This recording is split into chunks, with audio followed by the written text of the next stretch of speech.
Hey, what's going on, y'all? And welcome to another episode of Trippin with Theobold, where I'm your host, Andre Theobold. I go by AT. I go by Dre Theo.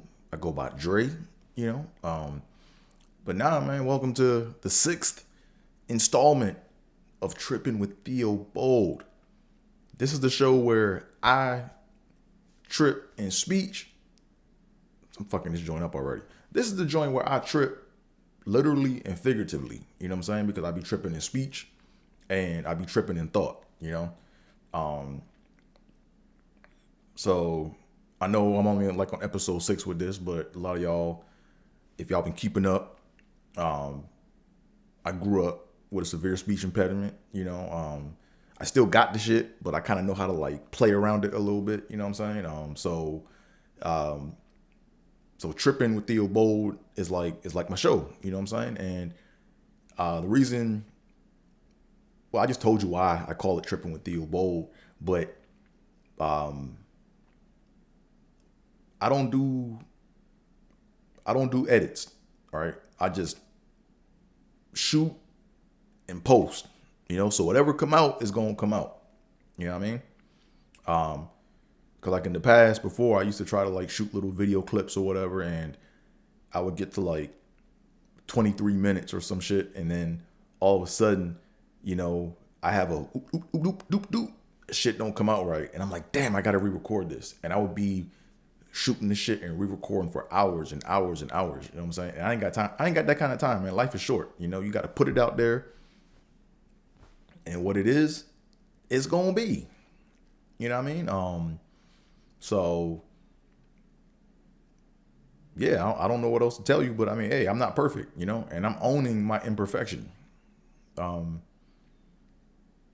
but I got to work on not saying So I say a lot, you know. So I got to work on not saying Boom, I just did it right there, right? But now, man, welcome to the show. During the show we talk about speech impediment related stuff. We talk about daily fantasy sports and symbology or simping. You know, I talk about what I know about. You know what I mean?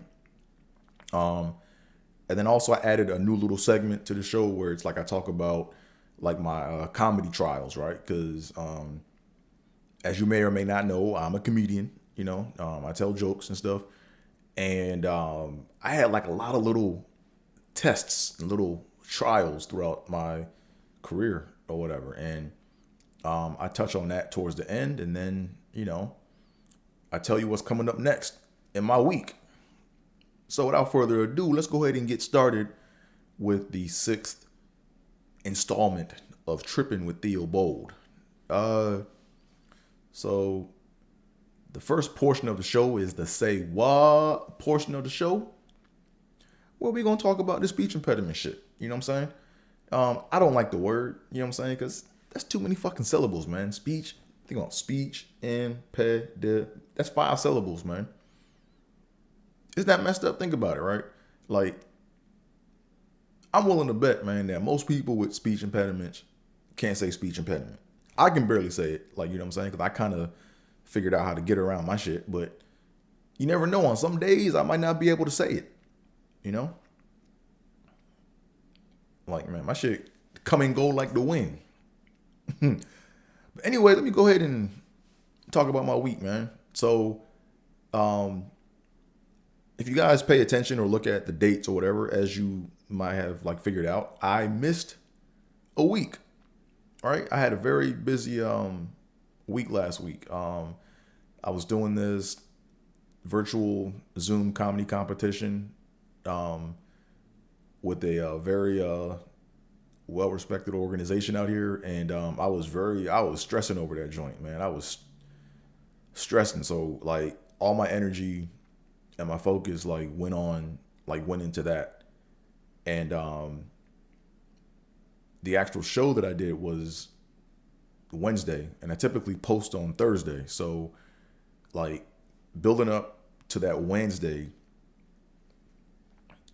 night, I was beat, so I didn't shoot. And I was gonna shoot on the weekend, but I was like, nah, let me just go ahead and just take the week off and come back. So anyways, we're in the say what portion of the show. So let's talk about some speech impediment shit. So it's weird, man, but leading up to my performance or my virtual performance last week, like everything was like fine. Like I was in sync. Like everything I could, like the way I was hearing things, like the way my inner vocals projected, within my chest cavity, and all that shit was like fine, And then it's like right when I got done with the competition or with the virtual competition, and once I advanced, it was like I relaxed. And then, nigga, my speech just broke. It just fell apart, man. Like I don't know what it was, man. Like even with my earbuds in, I was struggling. I was like, man, I was talking to my boy, and I was just struggling to get words out, man. It was like, I was like, damn. Like any like thought that I had, it was like, nah, man, it was like my whole brain and my mouth and everything just took it just took the week off. It said, fuck it, man, we not talking no more, man. We not talking this week. You got it, Dre. Like, damn. So now I was struggling last week, man. And I don't know, man. It's a weird. I don't even know what to call it. It's a weird like condition, man, because I feel like everything is like on like a spectrum, right? And I feel like when I really like, if I'm scared to like talk, or if I'm like really like paranoid of like fucking up, I'll fuck up, but I'll fuck up in a different way. But it's like, if I'm not worried about messing up at all and I get too comfortable, that's when I really struggle, right? But then if I'm like right in the middle where I'm kind of like right at the center point, that's where, that's like my sweet spot. That's where I can like, I'm good. I'm chilling, things, I'm fluent in that region. But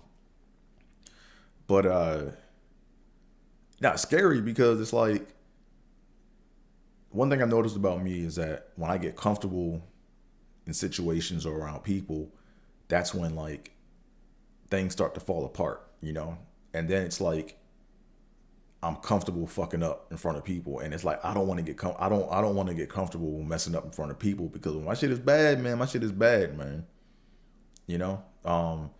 So, but it's like weird. It's like I don't want to hide from it, but it's like at the same token, I don't want to like not try or do something that's going to cause my body to shut down to where I just don't care. Like, you know what I'm saying? So, nah, man, it's a weird thing, man. It's like even with the earbuds, right? Because before, like I got these Bose QC35s, right? And by the way, these are some great headphones, man. Like when I go on a plane, when I travel, these things get the job done, man. I think I've had these for like 3-4 years. Probably one of the best products I ever bought.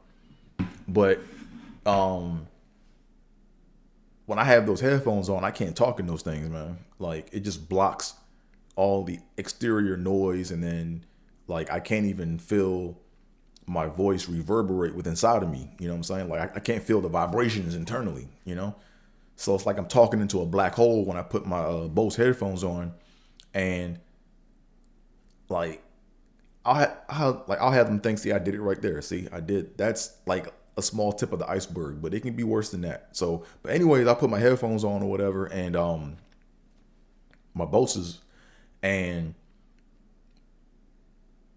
like, no, it's weird though. See, I'm kind of like, it's a lot of stuff going on, right? Like I think faster than I talk, and then like I don't hear like what I sound like. It's a lot of shit going on. But anyways, what I noticed is when I have my Bose headphones on, and if I record something to where I'm talking to myself, I'm fine. Like no issues whatsoever, But when I have to like talk to people using my Bose headphones, like on the phone, that shit ain't gonna work, man. It's like bad, So I got these earbuds, which I have turned off right now. But when I use these earbuds I got on Amazon or got from Amazon, um, I can actually talk to people like with these earbuds in, like on the phone. Like I have better success with these than my Boses, you know. Um, but even with these in last week, man, I was struggling on a phone call, you know. So I know a lot of y'all might be thinking, man, Dre, you full of shit, man. We haven't really seen, we haven't heard. Um, and I hate setting myself up like this, man. But I mean, it's gonna happen, you know. And when it happens, I'm just gonna be like, "Told you." You're gonna be like, "Man, what the fuck was that?" And I'm like, "Man, I told you." So a lot of this stuff is like just about. It's about like it's like management, man. It's a headache sometimes, you know, because you have to constantly think about stuff and what situations you're gonna get put in, and you know, yeah, it's very interesting, you know. Um, but another thing too, man, is like, you know, like when I slip up, like it affects my emotions, like, you know what I'm saying, like because the shit is embarrassing, man. Like I was ashamed of this shit for a long time, you know what I mean, and it's like when you do it, it's like it's like taking a shot, like boom, it's like your emotions go from like here then down, and then it's like the more you try to climb out of that hole, it just constricts, and then it gets tighter and tighter, and then you get tired, and then you get to the point where you're just like, let me just shut the fuck up and regroup and come back and try this shit in a couple hours or whatever, you know. So nah, man, it's a hey,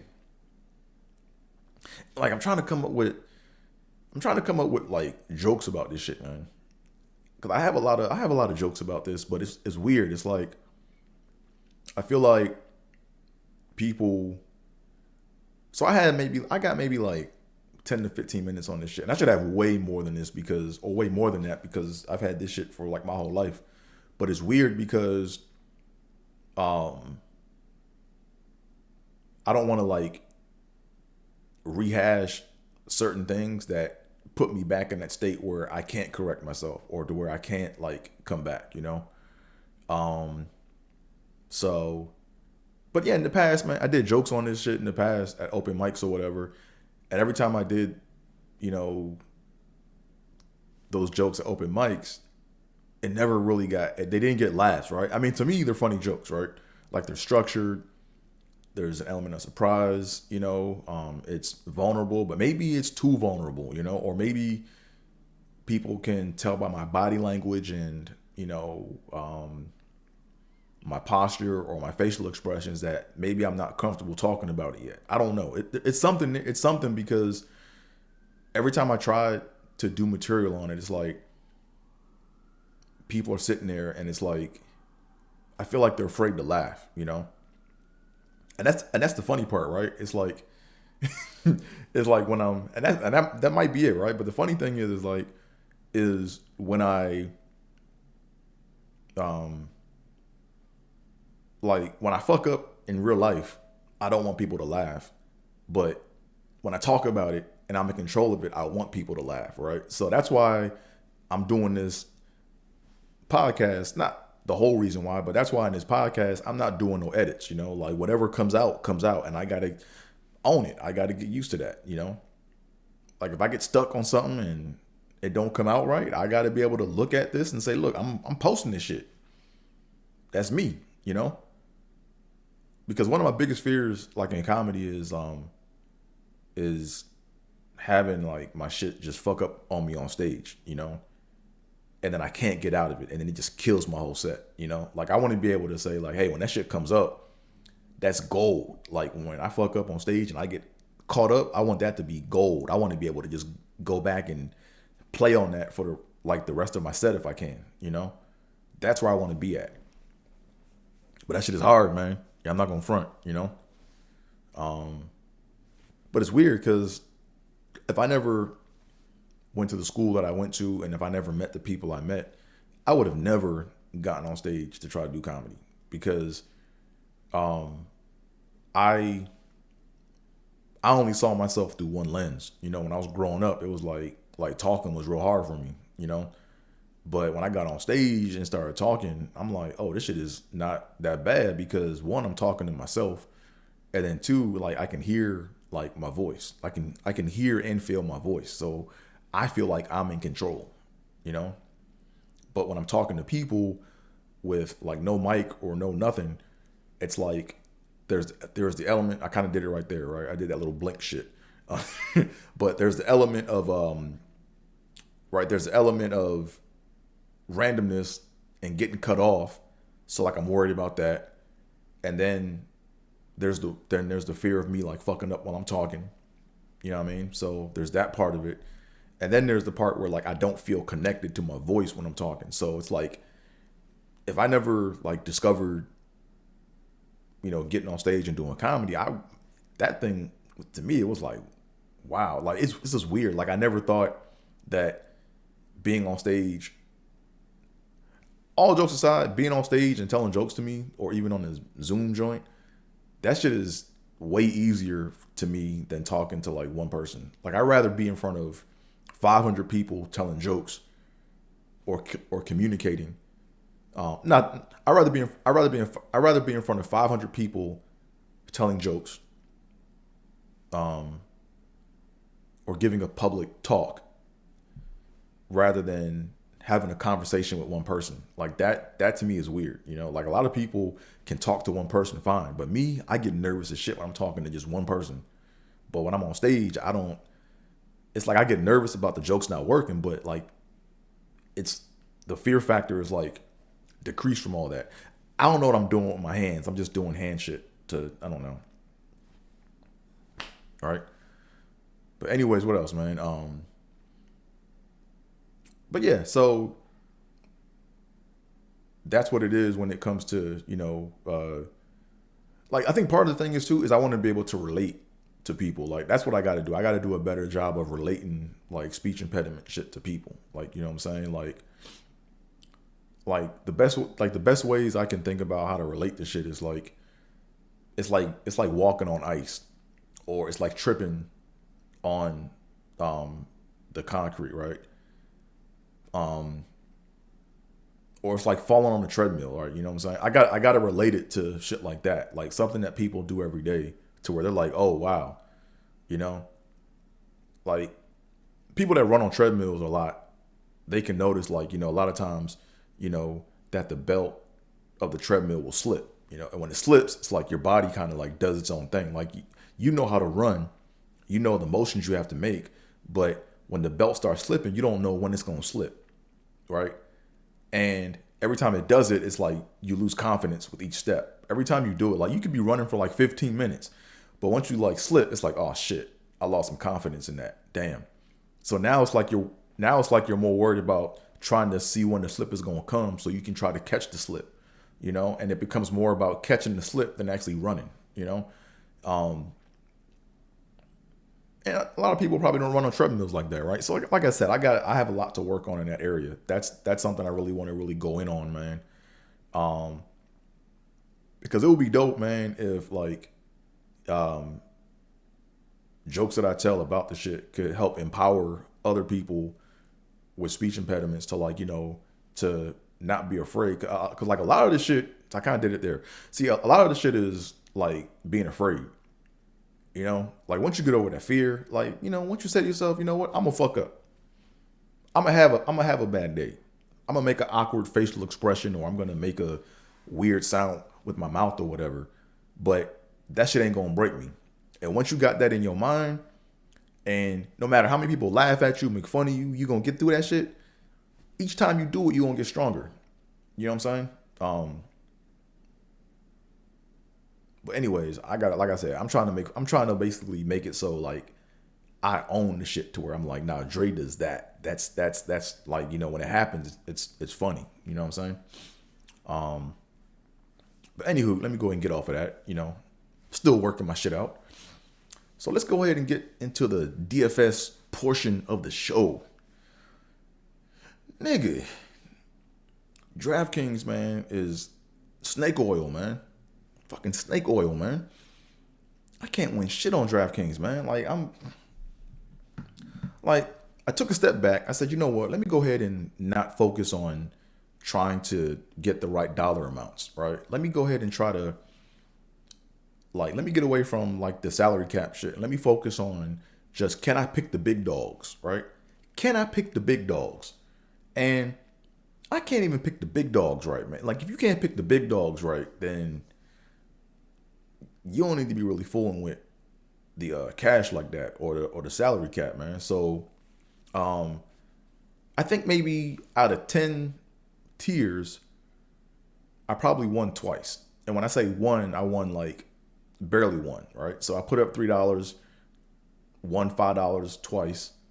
But if you do the math, 3 times 10 is 30. Won five. I mean, I lost $25. You know what I'm saying? So now I'm down to my last couple of dollars, right? So I'm doing a little quarter shit, and I'm just trying to say, what can I do right, right? So, but man, I tried everything, man. Like I tried looking at the win loss trends. Like I tried to say, okay, let me look at the players. Let me look at like I did it there.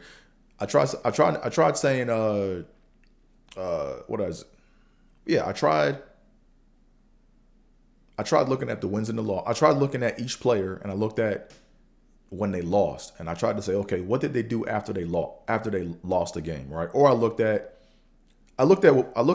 whatever their previous game was or their last game was, and I said, okay, the game before that, did they win or lose? And based on that, what did their fantasy point production do? And I went through and I laid out all the work. I mean, I went through, did my little analysis, nothing, Then I said, you know what?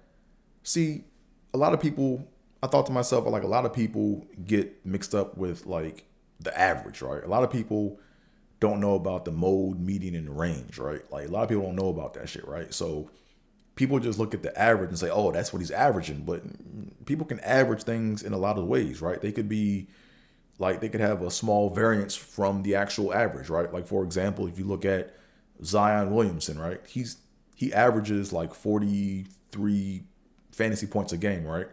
But all of his numbers are like right around 40s, right? So the variance is like real close to, or it's close to the number 40 or around the 40s, right? Then you might have someone else that is averaging 40 points, but they had like 3 outlier games, right? Like they had a game where they put up 60, a game where they put up 50, maybe a 40 game here. But then after that, they put up some trash, like they put up 20s or like teens. So I said to myself, let me go ahead and focus on the mean. I'm not the mean. Let me focus on the median, right? And the median is when you arrange all the numbers in order, in ascending or descending order, and then you take the middle number, right? So if it's an odd number of numbers, you take the middle number, and that's the median, right? If you take if the numbers are even, you take the middle 2 numbers and you average those, and that's the median of that set, right? So I didn't do all that for all the players. I'm like, I ain't got time for that shit. But what I did was I looked at the median of the last 3 games of all the players, and I picked my players, man, and these motherfuckers ain't do shit, man. It's like, man. Like, I wish they came up with the tiers where you could actually pick like the lowest score. Because what I would do is, with what I'm doing, I would just be like, fuck it. If I'm always like towards the back of the pack doing this shit, then I'll put a quarter up for, the regular joint, and I'll do a quarter for the loser joint. And I'll probably make bread off the loser joint, but they ain't got that. So anyways, oh yeah, and I did what did I do? I did something with pairs. What did I do with pairs? Oh yeah, I looked at like the winners of the past.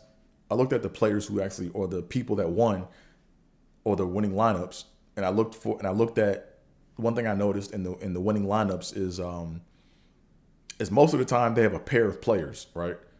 Like players that complement each other in the game, right? So I started to look for the pairs in those tiers and then pick everyone else around that, Actually, I haven't tried that yet, but I'm going to do that this week or today.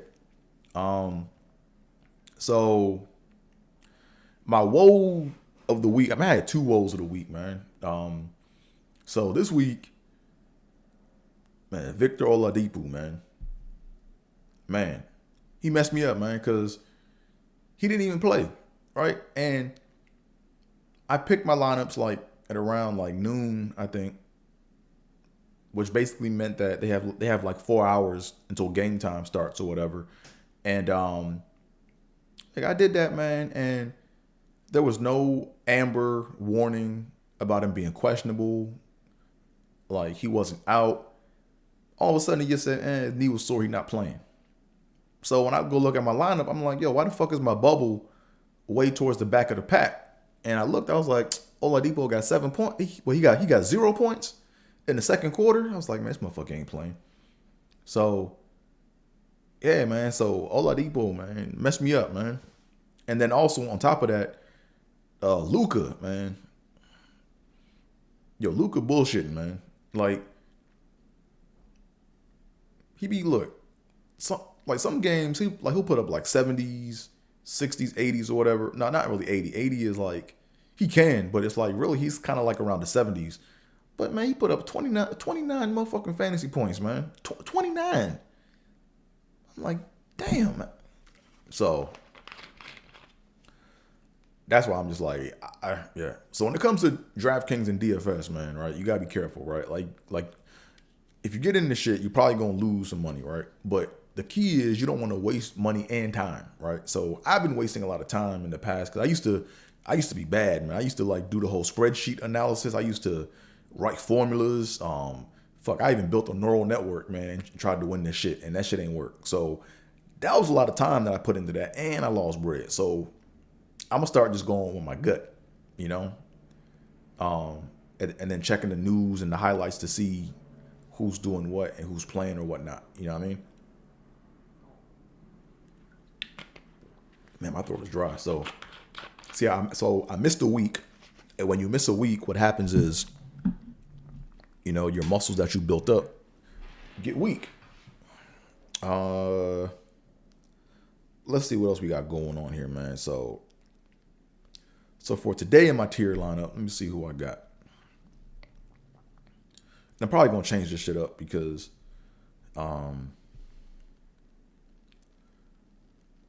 here's the thing, right? The goal is to, for me, my goal is to, if I could get to the point to where I could win, like, it's gonna sound outrageous, but if I can get to the point to where I can win $500 a day, $500 a day, and make this like a routine thing, and just keep picking these players, $500 a day, shit, 5 times 7, that's what? That's a 3,500, 3,500 a week times 4, right? That's 4 times 3 is 12. That's 12. That's what 12 grand plus 4 times 500 is what's that? 212. So that's what, 1,400. Let me do the math on that right quick, because my brain is like kind of foggy right now. But if I could win $3,500 a week times 4, that's 40. I'm right. That's 14 grand a month. To put it into Kevin Samuel terms, I'm a high value male at that point. If I could do $500 a day in DraftKings, man, I'd just be banking that shit. Man, I work on these little properties and shit I got. I wouldn't do this. I wouldn't do this 9 to 5 shit, man. I mean, I would if it's not stressful, but if I'm stressed out, I'm making 14 grand a month. And it's doable, man. I just need these players to act right I just need the players I pick to play when I pick them. But anyway, let me see. Who do I got? And I gotta get a new phone, man. I'm still on this puss-ass iPhone 6 Plus. No, I'm on a 7 Plus, my bad. Like, see, I got the funny camera shit. Like, yeah, I'm still on the 7 Plus. Because I don't like everything, man. I've had my phone for I had my phone for 4 years, man. And I just I like having my shit paid for, man. But my phone is it's old. I can't update any more apps because I gotta update my OS. And we all know what Apple does when Apple be on that bullshit. Like they want to force you to upgrade the iOS, so they know that they know that the new iOS won't work on the old phone, and you can't roll it back. So once you upgrade your iOS, the shit wasn't designed to work on this hardware, so the phone's gonna be messed up.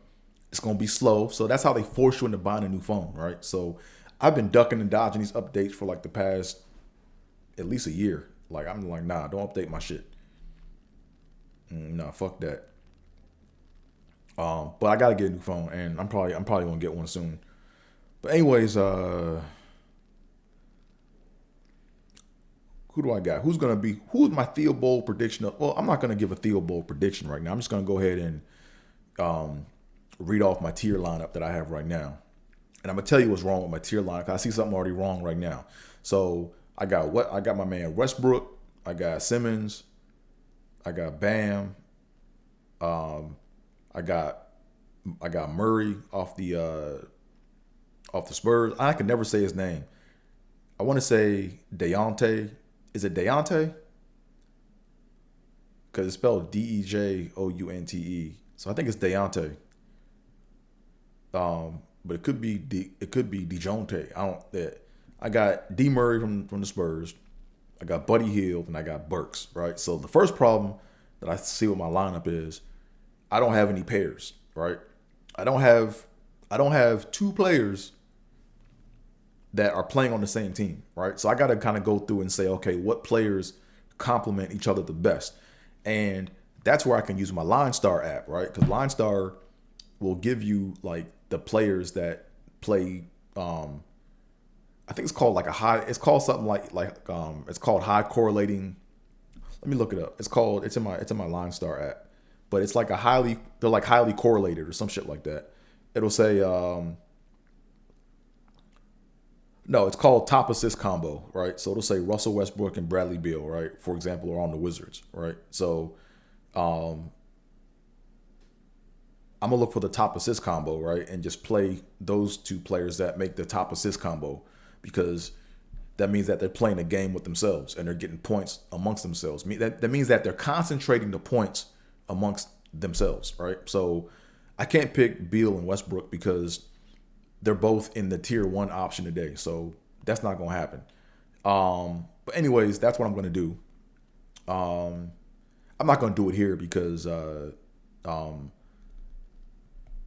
be a lot of dead space and I don't want to edit, right? So like I said, I'm just telling you who I have, and the lineup I'm giving you now is not the lineup that I'm going to go with because like I said, I'm going to play a top assist combo pair. But what else, man? And I like Halliburton, right? Because Halliburton is finally coming back off his injury, or he's finally getting his minutes unrestricted, so he's probably gonna go off. So I might need to look at De'Aaron Fox and Halliburton, So that's my lineup for the week. Like I said, it's gonna probably change. I should have probably did the homework before I did the podcast, but I think really a lot of times it's about the logic and the rationale behind what I'm doing, right? That I think is beneficial and entertaining to some people, I guess, right? So, yeah, that's that. Okay, cool. Now we're moving on to the next segment of the show, which is the Simpology section of the show. Yeah, the Simpology section of the show, man, where we talk about simp shit. So, this past week, there's a famous YouTuber out there named Derek Jackson.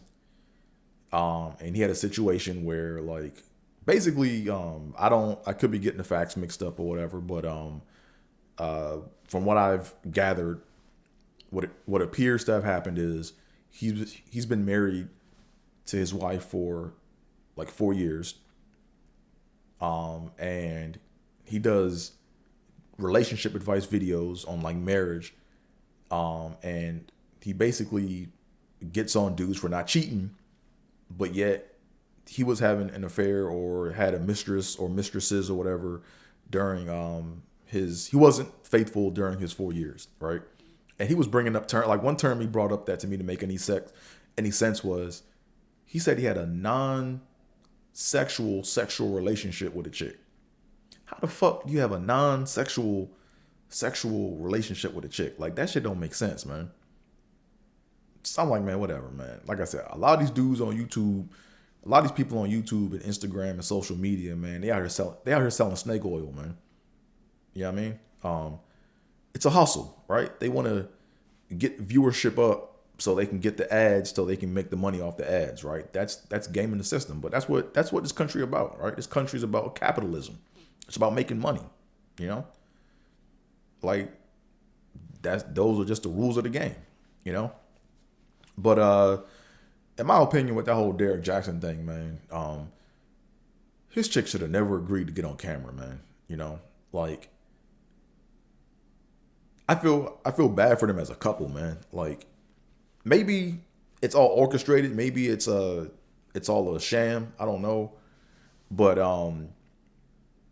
I feel bad for both of them because, like, his wife is submissive, but she looking like a fool right now. Like, there's a point to where, like, you don't come out and speak against your man in public, right? But she should have never agreed to get on camera, man. Just shouldn't have. Like, to me, a strong wife in that situation would have been like, look, I don't do this YouTube shit. I'm not in the public eye like that. I keep to myself.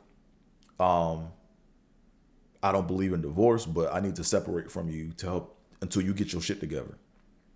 Right? So the wife, to me, should basically have just not even posted anything, shouldn't have even came on the video and did the video with him, because it looked bad, man.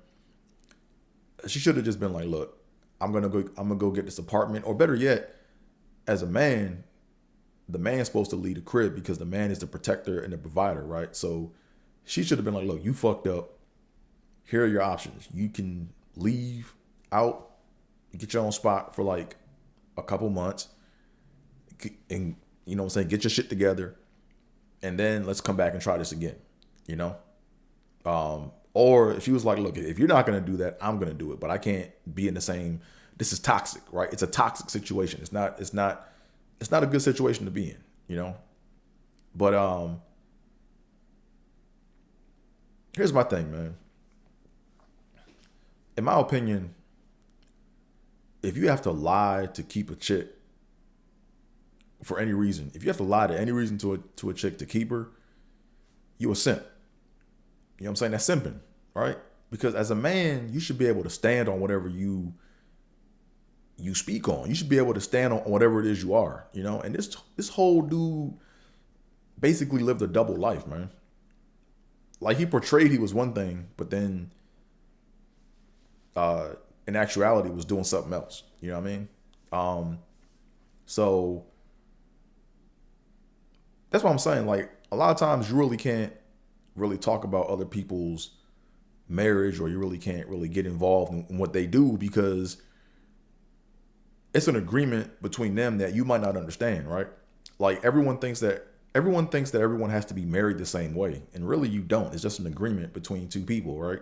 Like, you might have a couple that are like, look, as long as you don't have no outside babies, and as long as you don't give me no STD, and as long as you don't embarrass me publicly, you can do what you want, right?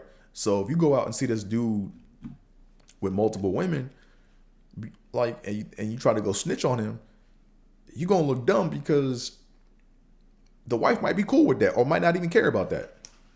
You know what I mean?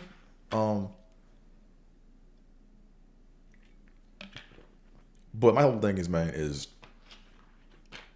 if you have to lie to keep a chick, man, that to me is like the ultimate form of simping, man. You should be able to tell a chick like what it is, man. And you have to, like, not be afraid of loss, right? And that's something I struggle with, right? Because when you don't have, here's the thing, right? When you don't have options, that's when you start lying, because, you know, you're afraid of missing out, or you're afraid of losing, right?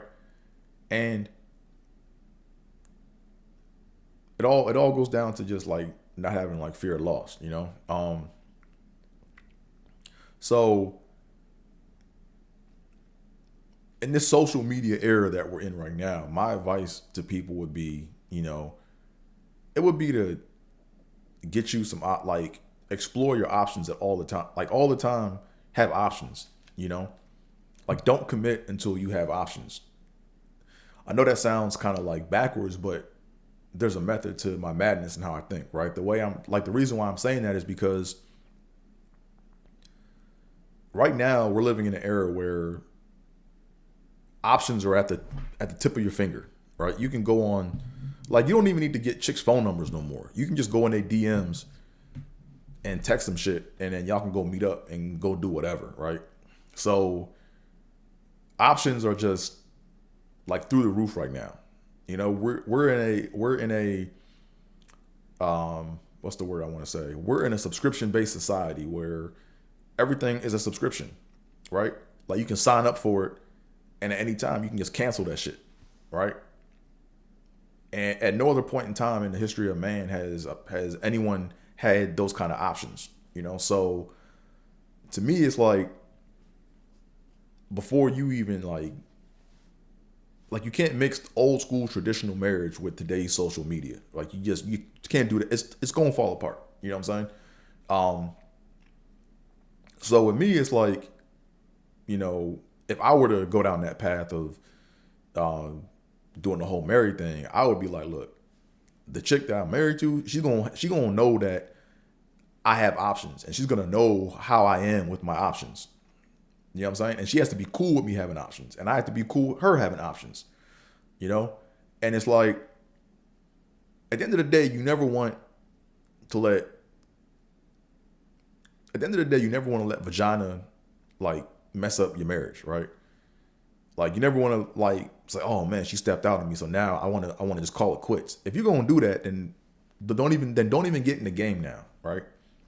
Because everyone can be touched, right? Like everything is right here, everything is right around us, right?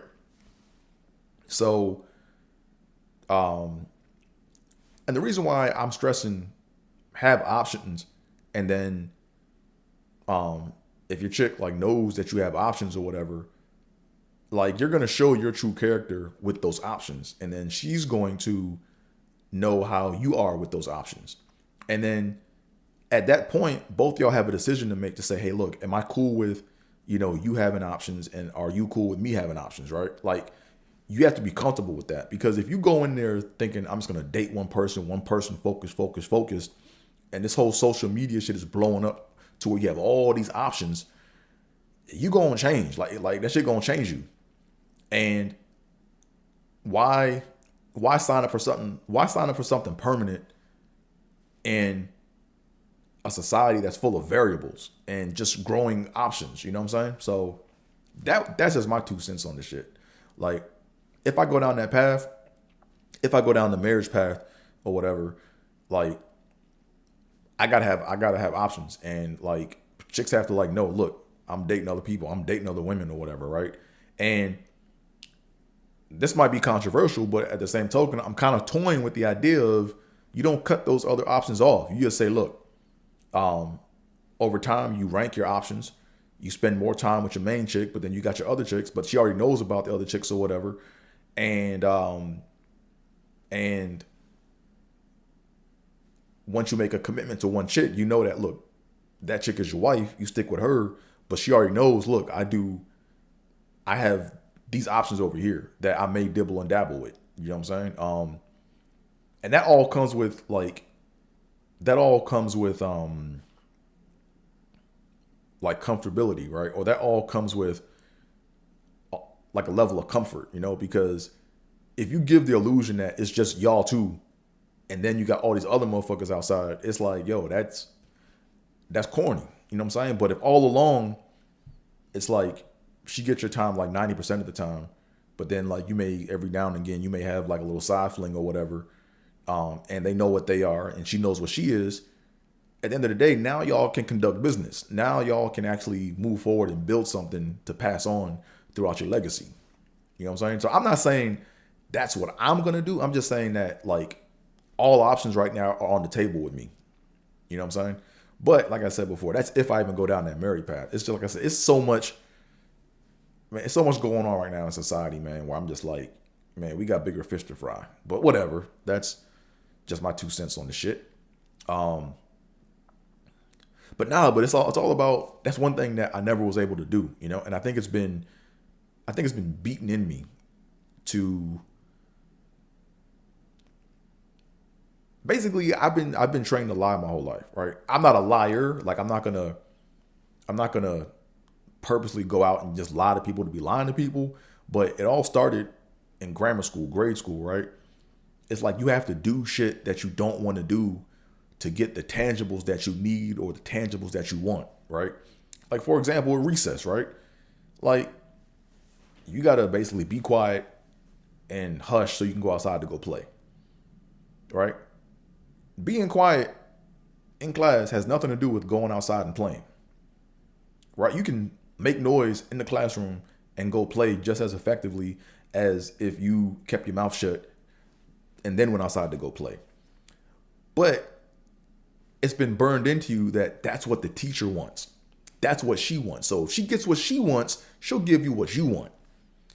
That's a form of lying. That's a form of dishonesty, right? Like if I feel like making noise in the class at that point in time, I want to make noise and I want to go play, right? But at some point you have to say, okay, well, if I really want this, I have to kind of act like I'm going along with it, even though I don't agree with it. And a matter of fact, the teacher doesn't even care if you agree with the shit or not, right? The teachers don't even care if you agree with keeping your mouth shut to go outside or keeping your mouth shut before you go outside and play. All they want is for you to keep your mouth shut. Right? So that's kind of like how life is, right? It's like, there's things that we don't want to do, but no one gives a fuck about why we don't want to do them. They just know, look, this is what I want from you. So if you do this, I got the leverage. I'm going to go do that. See, life in this country is about leverage.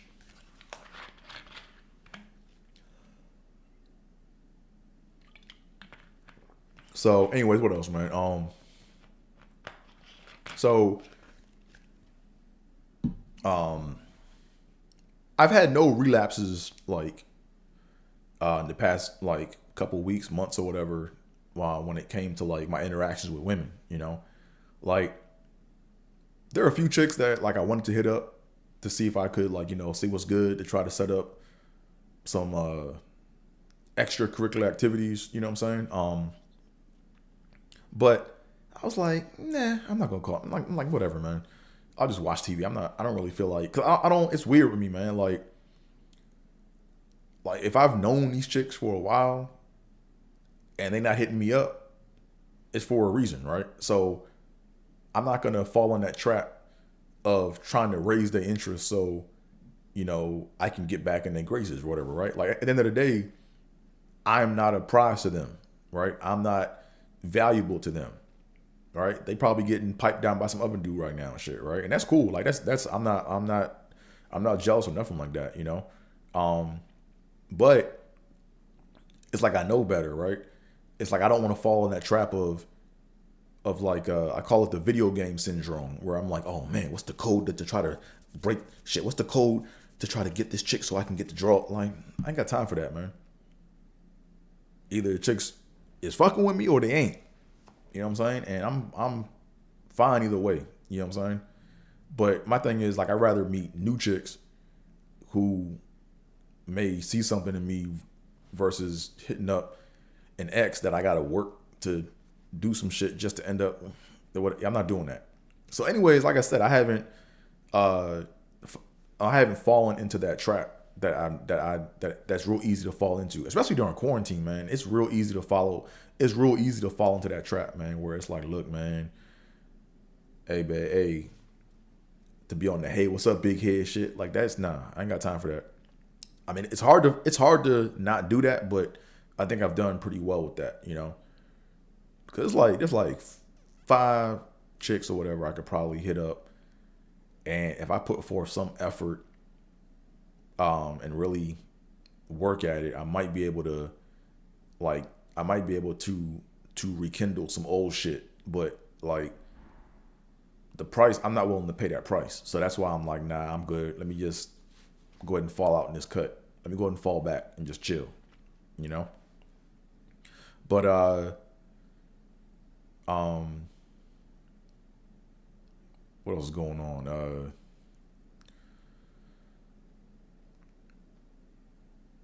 But like I said earlier about the whole thing with options, it's like I feel like I'm like in this one itis phase, right? Where when you're in the one itis phase, it's like that means that you're focused like on one chick at a time, or you have no options and you're focused on one chick. And when you're in the one itis phase, what happens is your mindset is, damn, I hope I don't fuck this up. I hope I don't mess this up. Shit, what am I not doing? What else can I do? Man. All right. But when you have multiple chicks that you're dealing with, it's like that one eye just goes away. And then now it's like your mindset it's kind of scary. Well, not scary, but it's kind of messed up. But what happens is your mindset goes from, uh, how do I not fuck this up to how can I fuck this up? Like, what can I do? Like, what can I get away with? You know what I'm saying? So, um, it's like, for example, I remember I was in school. I had a roommate, um, and he hung with this clique, right? And this clique on campus, man, they was smashing all the joints on campus, man. It was just running through chicks, man. Like I went to this one dude's. I went to I walked past their dorm one time, or their room, and they had like some like fantasy football s type shit to where they were like keeping track of like who was getting the most action with women on campus, right? So they were going through and they would have like, uh like a threesome was worth this many points, uh getting head was worth this many points, you know, single smash session was like they had it all broken out, and females came by their room and they knew what they were walking into, right? You know what I'm saying? And I had a roommate that that he basically like got their scraps. You know what I'm saying? Or it appeared as if he got the scraps, right? Or he got their scraps, right? Because he hung with them, but like the chicks didn't really like flock to him. They would flock to the other people in the group, and then you would see those chicks hanging with him later on. But anyway, I remember I got up one morning and I'm getting ready to go to class, and he had this chick or whatever on in his bed or whatever and shit, and the chick was like, "Hey, so what are we?" And he looked at her and was like, "Hey, I like fucking you, and I want to continue fucking you. Is that okay with you?" And she was like, "Yes, yes." And then she was like laughing and giggling. So I was like, "How the fuck did he pull that off?" And I thought about it. I said, "You know what? He probably got options to the point to where he don't even care. Like, he would like he could tell a chick that, and if she got up and stormed out, she wouldn't care. Like, you know what I'm saying? Or he told her that, and she could have got up and walked out, and then he wouldn't have even cared. You know, I've never been like at that pinnacle or at that depth in my life. You know, and that's what I think it's about, man. It's about, can you like, are you like, can you unapologetically not be afraid to lose options or to miss out, right? And when you only have like one option, even if you were to try to fake it, you can't, right? Like, there's an energy that comes out where the female knows, oh, he'll be back, or I'm not missing out on him. But when you have like 5, 6, 7 options or whatever, active options, and you're like, man, you can do what you want, I don't care. It's like, it's gonna show, and then that's what makes them, I guess, makes the woman attracted to want to compete for your time a little bit more. You know what I'm saying? So it would be dope if I could get to that point, but I'm not there. Like I said, um I'm not no dating coach. Like, you know what I'm saying? I'm not no Don Juan. You know what I mean? But I want to get to the point where I'm 100% transparent with women. Like, and I think that comes with just having options. You know, like I want to be able to be like, look, like what I really want to tell a chick, I want to be like, look, I'm attracted to you. I like what we're doing. Don't know where it's gonna go. You know what I'm saying? If you find something else that you're more serious about at your time in this path, then you got to take that path. Like, you know what I'm saying? But this is where I'm at. This is what I'm doing. This is how I maintain my peace of mind. It's either gonna work for you or it's not. And you gotta be able to tell a chick that, like, even if she's bad or even if she's giving you like a lot of play, you gotta be able to tell her that and be cool with her walking away.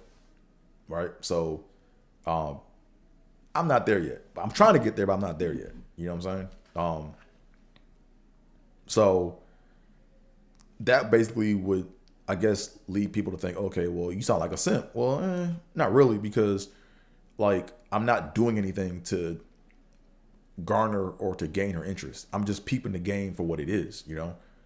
And I'm just calling a spade a spade. You know what I mean? I'm looking at what is. See, look, here's the thing, right? Simps are egocentric, right? Non-simps are exocentric, right? So what I mean by that is egocentricity is when you focus only on within, right? Like you only see things from within. You're like, man, what am I not doing? What can I do to get her? Why is this not working? Rah, rah, rah, rah, rah, rah, right? But when you're exocentric, you're looking at like the game. Like you're looking at how the world views you. You're looking at like things in reality, you know? And when you actually look at things in reality, that's when you can say, oh, okay, they see me as this. I'm not that. Okay. If I were to do this to raise her, or if I were to do this to try to raise her interest or whatever, yeah, that could be simping. But no, it's like you see the shit from a bird's eye view, right? So when you're exocentric, it's like you're trying to be real with like your reality. But when you're egocentric, it's like all you care about is you, and you don't give a fuck about what goes on around you. You know, you just want things to be your way all the time, you know? So that's that. But one thing I will say is this, right? Is I fell into an OnlyFans trap recently, right? I fell into the OnlyFans trap, man. Fucking OnlyFans, man. That shit is terrible, man. But it's part of the game. So what happened with my OnlyFans trap? All right. So I was on Instagram. I was on my bullshit account. I'm looking at all these thick chicks or whatever and shit. And like the free online porn got old to me, all right? Like I've been on all them sites. I've been on XNXX, I've been on Rex.com, I've been on Pornhub, I've been on Tube8, I've been on RedTube, I've been on X Videos. I've been on all that shit. And it's like all those sites are like mirror sites, right? Like they just share the, it's like they all are like windows that point to the same hard drive with all the fucking videos there, right? So if you've been on one site, you've probably seen them on other sites or whatever, right? So I got to a point I was like, man, I'm getting tired. I'm getting tired of looking at this. So let me go ahead and see what else is out there, right? So I woke up one morning. I'm logged in on my bullshit account on Instagram. I'm looking at all these little thick chicks that I follow or whatever, and I started going to their OnlyFans, and there's a couple of chicks I was like, man, I want to see what they got. I want to see if they showing that monkey or not. You know what I'm saying? Or I want to see what they showing. Period. You know what I'm saying? So I went ahead and saw one chick. Her joint was like $5. I'm like, oh, $5? Fuck, I can do that. $5, cool. Going on the shit. You get in there, then it's like, you know, this is what I learned about OnlyFans, right? Let me just go ahead and like sum this up or like summarize this as quickly as possible, right? So the hustle with OnlyFans is they use Instagram to build up. Oh shit, let me go see if she's gonna show something else. Then OnlyFans doesn't tell you like they don't tell you how much like media or like how much digital media they have total. All they'll give you is like, they might not give you this in all cases, but they give you like the picture count or the photo count and the number of videos. But they don't tell you like how long the videos are. They don't tell you like what they're showing in the pictures. So it's like a mystery box, right? So what I've learned is the hustle is the cheaper the OnlyFans, the more they gonna want to, like the more you got to tip to unlock shit, right? So if you spend like $3.99 on a site, or even if it's free, if you subscribe to that shit, like they might show you like one or two pictures or whatever, but then after that, everything you see is going to be locked. And in order to unlock it, you have to give them a tip. And it's not just like any old random tip. Like sometimes it's a specific tip amount. So that's not even a fucking, like, that violates the definition of a tip. A tip is like an amount that you give extra because of a service or something like that, right? But with OnlyFans, they're saying, oh, if you want to unlock this video, you got to give me a $25 tip. Like, look, when you go to a restaurant and get food, they don't tell you like how much you have to tip to get something. Like, a tip is optional. Like, you don't have to give a tip. And then if you do give a tip, you can give a variable amount. You don't have to give a fixed amount, but whatever, man. So that's the one hustle, right? The other hustle is like, don't make their shit expensive.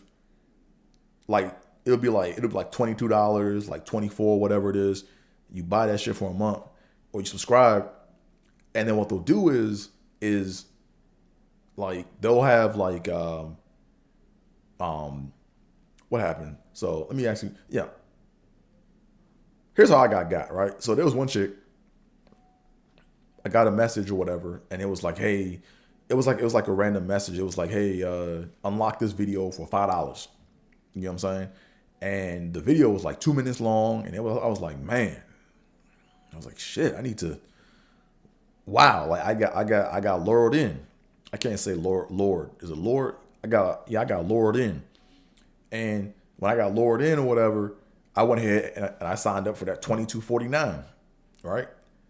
And then when I got in there, it was nothing in there but a bunch of vines, like 3-second video clips, and it's like 1,000 photos. But I'm like, whatever. I got right.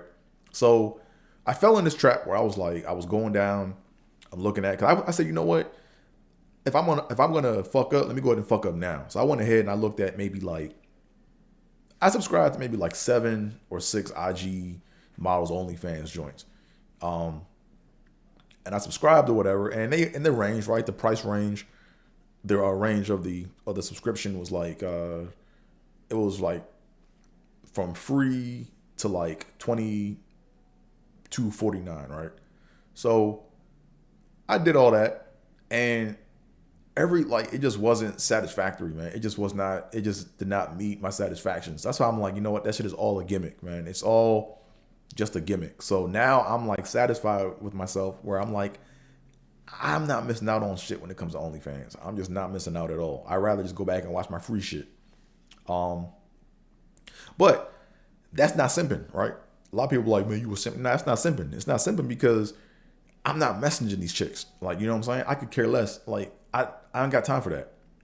I'm there for a purpose.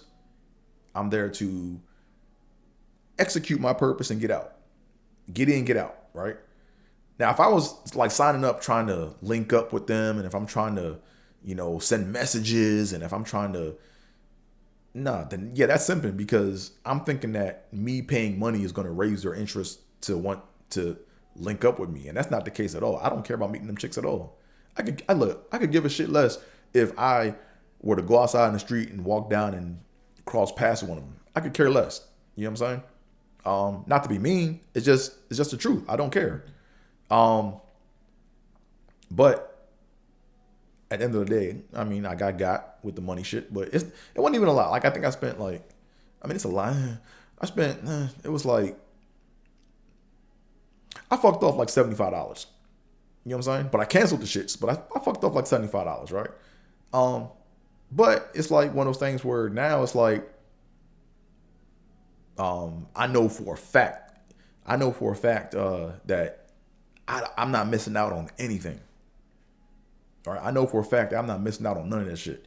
No matter what chick come along on Instagram and put her OnlyFans up, I know the hustle. I know the game. Right? See, all these chicks they probably had like little quick start meetings and shit, or little like multi-level marketing meetings on like how to get motherfuckers like me. You know what I'm saying? They probably were like, oh, what you do is make your IG like really, really like dope, and make it seem like you gonna do all this shit. But then what you do is either charge a low amount to get in, and then have them unlock your videos for like $20, and then you can get motherfuckers like that way. Or you can make them pay up front, but give them bullshit in the end, right? That's what they do, right? It's either you pay nothing up front to get quote unquote higher quality shit down the road, or the promise of higher quality shit by having to pay like $20 to open and unlock certain videos, or you give them the other way where you get them to invest up front and then give them bullshit at the end. You know what I'm saying? So it's all a scam, yo. That shit is like a susu hand to me, man. It's all susu hand. That's susu hand work. That's all that shit is, man.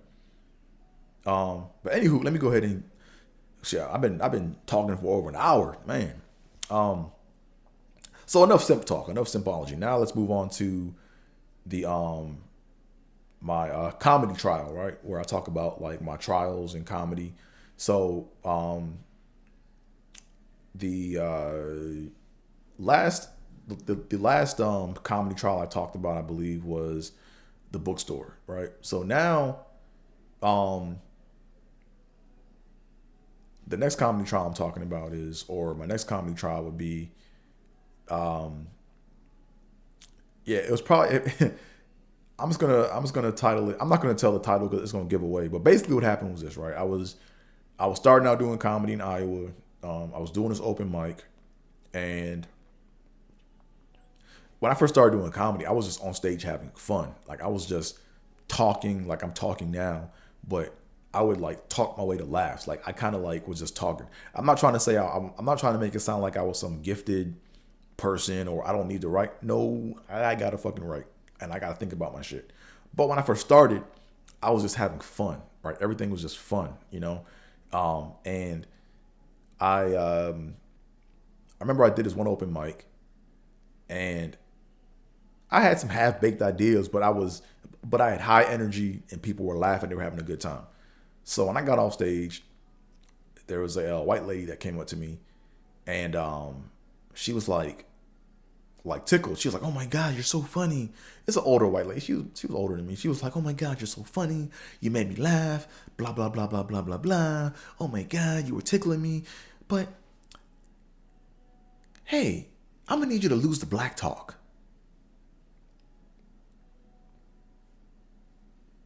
I'm like, "Excuse you?" Like that was, like at that point I was flabbergasted, you know? She was like, yeah, like, you know, hey, like I wanna back you, but you're gonna have to lose that black talk.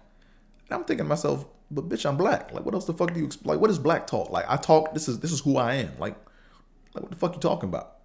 You know what I'm saying? So I didn't say all that because back then I was new to comedy, and when you're new, people can sense when you new, and when you new, like they try to do all kinds of little Geppetto, Pinocchio fuck shit to you. Like, you know what I'm saying? So, but now as I become more seasoned, you know, I'm able to like, you know, I guess I have a swag or a swagger to me where I'm like, look, I'm doing what the fuck I want to do. If what you want and what I want, if what you want and what I want don't coincide with each other, then damn it, there's no business to be had. There's no talks to have been had, right? So, anywho, I struggle with that because, like, I got over I was still just getting over the fear of getting on stage and becoming like consistent with doing this.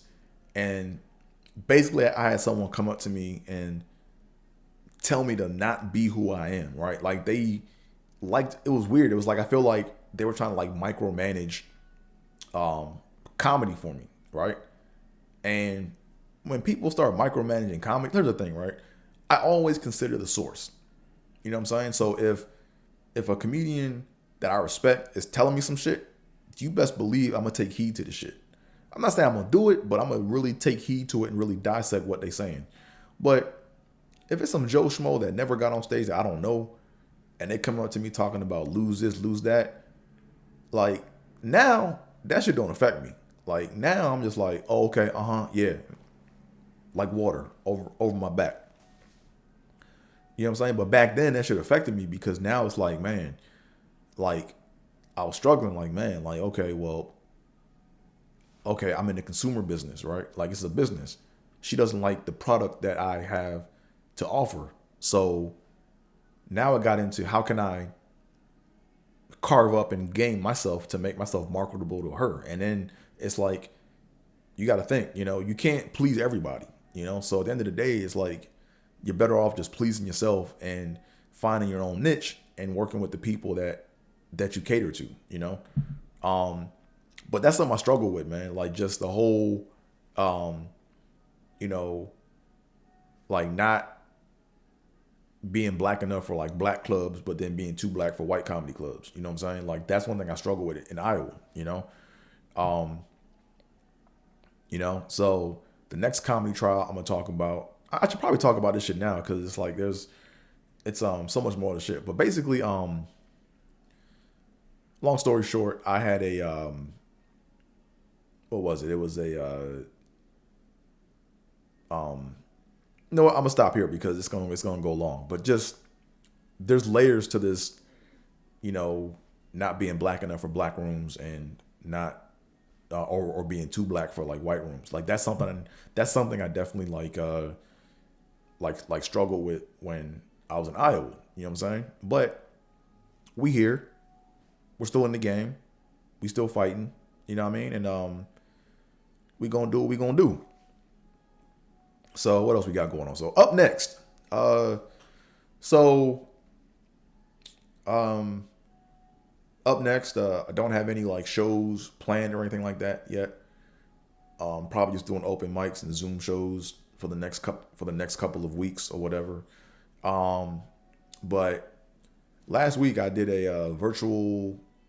It was virtual first impressions for Chocolate Sundays, and that's what I was stressed out about last week. So if you don't know anything about Chocolate Sundays, it's like the premier comedy show in Hollywood. Like everyone is trying to get on that show. Like there's a wait list to audition for first impressions. Like if you were to go sign up for the onstage version of First Impressions now, you probably get a date like 6 years from now because it's that competitive. So the virtual joint, I got on that because it's like, well, one is like I kind of want to. I'm at the point where like I want to be seen, and it might be a way to like fast track that point to where it might be a way to fast track becoming a regular, maybe not, but everyone has to start somewhere, and I said why not start here? So that's what I did. I advanced. I would say overall, I would say that the reaction I got was great, but I didn't really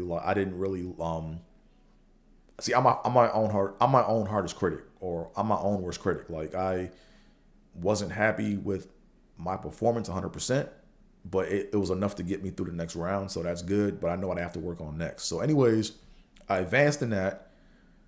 They have I think 6 more weeks of like trials or of auditions, and then I'm going to be put into a bracket to compete for the grand prize. And the grand prize it's a cash grand prize, and then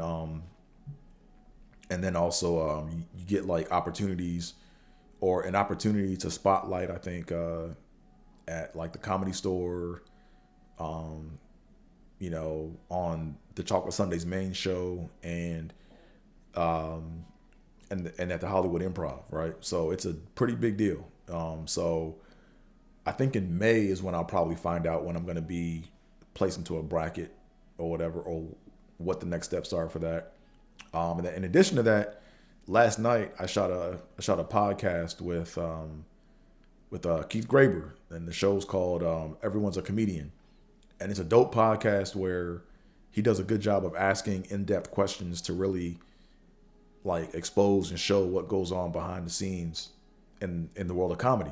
So I shot that with him last night, and Malcolm Hall. Once he gets edited and chopped up or whatever, I'll have a link for all that, and then y'all can go check it out. But oh yeah, I forgot to tell y'all, man. If you're liking what you've been watching, go ahead and hit up that like button, hit that subscribe button. Tell a friend, do all that fun shit, do all that fun YouTube stuff. Also, you can find me on all forms of social media at AT is where it's at. But yeah, other than that, I got to work on ending the show. But hey, man, it's been real. Thanks for listening, and tune in next week so we can talk more of this shit. Thanks for listening to Trippin' with Theobold. All right, I'm out of here. Peace.